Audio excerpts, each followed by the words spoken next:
এখানে কি করছেন? তা আপনাকে তো ঠিক চিনলাম না। আমি আমি এক যাযাবর মানুষ। তা এখানে কি করা হচ্ছে? আমি ভাবলাম আপনি এখানে একা দাঁড়িয়ে আছেন, তাই আপনার সাথে একটু আলাপ করি। আচ্ছা আচ্ছা, তা কি ভাবছিলেন আপনি? আমি ভাবছিলাম মানুষ মরার পর কি হয়।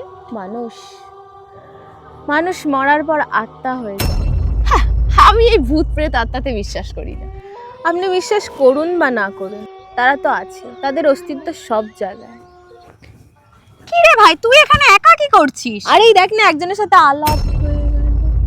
আরে কার সাথে? তুই চল এখান থেকে তাড়াতাড়ি চল, জায়গাটা ভালো না, তাড়াতাড়ি চল এখান থেকে। কিছু না, চল চল চল এখান থেকে তাড়াতাড়ি চল। না তুই আগে তাড়াতাড়ি চল। আরে আমার একটা ফোন চলে এসেছে। লাগাবো।